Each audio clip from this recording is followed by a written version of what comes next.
जो काम चुनाव आयोग ने तुरंत नहीं किया, क्या आज ही सुप्रीम कोर्ट कर सकता है? आज सुप्रीम कोर्ट में कौन सा बड़ा फैसला आ सकता है? आप कहेंगे कुमकुम, सुप्रीम कोर्ट में तुरंत आज ही फैसला कैसे आ जाएगा? दरअसल दोस्तों, ये मामला ऐसा है कि अगर आज ये फैसला नहीं आया तो फैसले का कोई मतलब ही नहीं बन जाता। इसीलिए सुप्रीम कोर्ट गया ही इसलिए गया है ताकि अर्जेंट सुनवाई हो। दोस्तों, आप जानते हैं मीनाक्षी नटराजन मध्य प्रदेश से कांग्रेस पार्टी की राज्यसभा की सांसद की उम्मीदवार चुनाव लड़ना चाहती थी, लेकिन उनका नामांकन रद्द कर दिया गया बीजेपी की एक शिकायत पर कि उन्होंने एक अपना एफिडेविट दिया था, उसमें एक पुराना केस था जो छुपाया था। अब इस पूरे मसले को लेकर पहले चुनाव आयोग से बहुत दरख्वास्त की, चुनाव आयोग से मुलाकात की कांग्रेस ने, लेकिन उससे बात बनी नहीं। इसीलिए अब जानकारी मिली है कि आज सुप्रीम कोर्ट का दरवाजा खटखटा चुकी है कांग्रेस पार्टी, और आज कांग्रेस पार्टी इस पूरे मामले में अर्जेंट सुनवाई के लिए सुप्रीम कोर्ट जा चुकी है।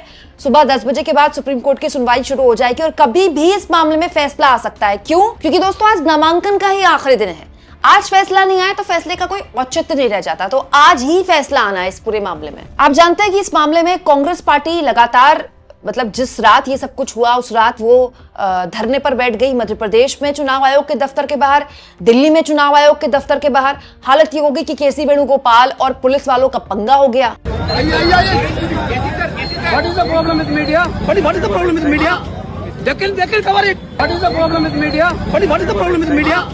They can cover it. उसके बाद दोस्तों, केसी वेणुगोपाल सहित अभिषेक मनु सिंघवी, जो कि वरिष्ठ कांग्रेस के नेता भी हैं और सांसद भी हैं और वकील भी है, आप जानते हैं बहुत वरिष्ठ वकील हैं दोस्तों, उनकी अगुवाई में एक प्रतिनिधि मंडल गया चुनाव आयोग के समक्ष। चुनाव आयोग से अपनी गंभीर चिंताएं रखी और ये मीटिंग ज्ञानेश कुमार के साथ हुई थी। ज्ञानेश कुमार, बाकी जो 2 चुनाव आयोग थे उनके साथ। लेकिन फिलहाल चुनाव आयोग ने इस पूरे मामले में कोई भी एक्शन नहीं लिया है। बीजेपी का ये कहना है, बीजेपी की शिकायत पर ही रिटर्निंग ऑफिसर ने फैसला लिया है। बीजेपी का ये कहना है कि पुराना मामला था जो कि छुपाया गया। वही कांग्रेस पार्टी का कहना है कि रिटर्निंग ऑफिसर ने जो नामांकन रद्द किया कांग्रेस उम्मीदवार मीनाक्षी नटराजन का, दरअसल वो गलत तरीका था, क्योंकि ऐसा कोई मामला था ही नहीं। अभी कोर्ट ने उसमें कॉग्निजेंस भी नहीं लिया है, मतलब कोर्ट ने उस पर संज्ञान भी नहीं लिया है, कोई केस दर्ज हुआ ही नहीं है। हालांकि इस पूरे मामले में बीजेपी की अपनी थ्योरी है, वो आगे मैं आपको बताऊंगी। लेकिन कल जब 35 मिनट बातचीत हुई चुनाव आयोग से, और कांग्रेस को उम्मीद थी कि कल ही चुनाव आयोग अपना फैसला पलट देगा। एक्चुअली ये होता है, रिटर्निंग ऑफिसर्स पहले भी इस तरह के ये फैसले ले चुके हैं जिसको चुनाव आयोग ने पलटा है। अभिषेक मनु सिंघवी ने कल बताया भी, लेकिन चुनाव आयोग ने नहीं किया।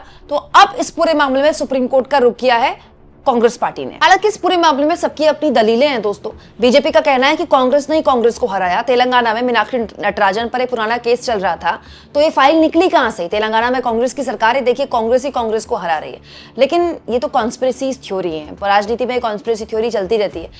इस बीच पूर्व IAS संजीव गुप्ता ने एक बहुत बड़ी जानकारी, एक इंपॉर्टेंट एस्पेक्ट इस पूरे मामले में रखा है। मैं चाहती हूँ आप वो भी देखें दोस्तों। संजीव गुप्ता, जो कि 1985 बैच के IAS हैं, उन्होंने इस पूरे मामले में कुछ बातें रखी हैं जो कि आसान भाषा में आपको बताती हूँ, अंग्रेजी में उन्होंने रखी हैं, क्योंकि इस तरह के मामलों को करीब से जाहिर तौर पर अपनी सर्विस में उन्होंने देखा होगा।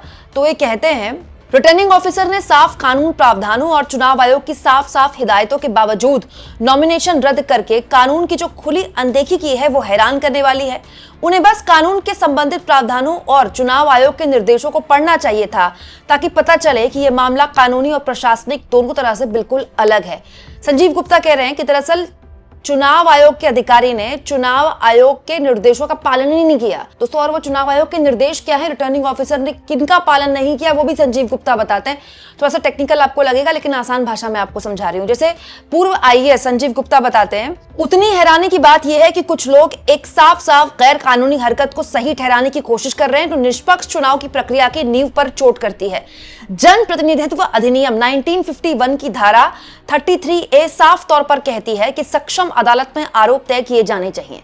मतलब संजीव गुप्ता कह रहे हैं कि चुनाव आयोग की ही जन प्रतिनिधित्व अधिनियम 1951 में साफ तौर पर कहा गया है कि 33A में कि अदालत में आरोप तय होने चाहिए। यहां तो कोई आरोप तय हुआ ही नहीं है मीनाक्षी नटराजन के खिलाफ। दूसरा, चुनाव आयोग का नियम ही कहता है, चुनाव आयोग के FAQs मतलब फ्रीक्वेंट आस्क्ड क्वेश्चंस होता है ना। कई बार आप किसी सरकारी दफ्तर में जाएंगे, चुनाव आयोग भी उनमें से एक है, तो नीचे आपको जो बुकलेट मिलेगी फ्रीक्वेंट आस्क्ड क्वेश्चंस, कोई ऐप में भी आप क्लिक करते हैं, कोई भी चीज जो आप खरीदते हैं उसमें आपको मिलता है कि ये शिकायतें आपकी हो सकती है। मतलब जो ऑब्वियस सवाल होते हैं वो ऑब्वियस सवाल लिखे जाते हैं, फ्रीक्वेंट आस्क्ड क्वेश्चन, ताकि आपको दिक्कत ना हो, आपको वो सवाल पूछने ना पड़े।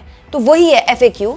तो संजीव गुप्ता कह रहे हैं चुनाव आयोग के FAQs में भी नियम 4A के तहत उम्मीदवार द्वारा फॉर्म 26 की एंट्री 5(2) के तहत घोषणा के लिए कॉग्निजेंस यानी संज्ञान शब्द का इस्तेमाल किया गया है। चुनाव आयोग ही कहता है कॉग्निजेंस शब्द का इस्तेमाल किया गया है। इस मामले में कोई FIR दर्ज नहीं की गई है। यह सिर्फ BNS की धारा 223 के तहत अदालत का एक नोटिस है, जिसका मकसद आरोपी व्यक्ति को संज्ञान लेने से पहले अपनी बात रखने का मौका है। अभी अदालत ने संज्ञान भी नहीं लिया है।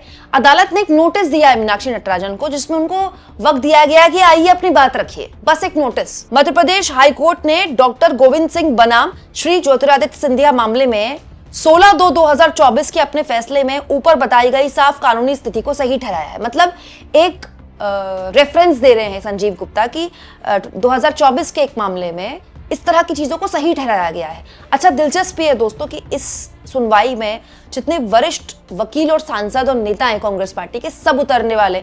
अभिषेक मनु सिंह भी यहाँ पर उतरने वाले हैं। अभिषेक मनु सिंह के बहुत बड़े वकील भी हैं, सांसद भी हैं। विवेक तनखा यहाँ पर उतरने वाले हैं। कांग्रेस पार्टी के सांसद है विवेक तनखा, दरअसल वकील भी हैं दोस्तों, वरिष्ठ वकील भी हैं। और उन्होंने सबसे पहले ये बात बोली थी कि अब बात वोट चोरी नहीं, सीट चोरी तक आ गई है। भाजपा जो है वो खुलेआम सीट चोरी कर रही है। इसके अलावा सलमान खुर्शीद खुद भी एक बहुत वरिष्ठ वकील है, पूर्व केंद्रीय मंत्री रह चुके हैं। मतलब आप कह सकते हैं कांग्रेस ने अपने वरिष्ठ वकीलों की फौज उतारी हुई है, जो इस पूरे मामले में सुप्रीम कोर्ट में आज न केवल अपनी बात रखेंगे बल्कि आज ही फैसला आएगा। क्योंकि आज फैसला नहीं आया तो फिर कोई पॉइंट नहीं रहता ना फैसले का।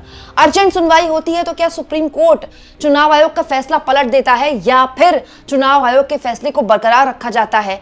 ये फैसला कोई भी आए दोस्तों, मामला नजीर बनेगा, हर लिहाज से नजीर बनेगा। अच्छा, एक और कॉन्स्पिरेसी थ्योरी है। एक कॉन्स्पिरेसी थ्योरी मैंने बीजेपी की आपको दिखाई, एक कॉन्स्पिरेसी थ्योरी बीजेपी के अलावा कांग्रेस की भी चल रही है, और वो ये है कि कांग्रेस पार्टी के नेता कह रहे हैं कि अच्छा वो ये मामला हो गया, मीनाक्षी नटराजन को इतनी मतलब हेडलाइंस मिल गई, उनको दोबारा से एक खड़ा किया गया इस पूरी हेडलाइन के जरिए। नेता हेडलाइन में रहता है तो ये उसके लिए अच्छा है। दूसरा, जो कांग्रेस पार्टी को डर था कि उसके विधायक 60 के आसपास विधायक टूट सकते हैं या फिर क्रॉस वोटिंग कर सकते हैं, फिलहाल उनको भी कांग्रेस ने बचा लिया है। अब देखिए वो क्रॉस वोटिंग हो पाती कि नहीं हो पाती, क्योंकि बिना अतिरिक्त वोट के बीजेपी ये सीट जीत नहीं पाएगी। लेकिन इस सवाल का जवाब तब मिलेगा जब आप सुप्रीम कोर्ट में आज कांग्रेस पार्टी राहत नहीं ले पाती है अपनी कैंडिडेट मीनाक्षी नटराजन के लिए। लेकिन ये अपने आप में एक नजीर भी बनेगा। दोस्तों, आपको इस पूरे मुद्दे को समझ के और देख के क्या लगता है?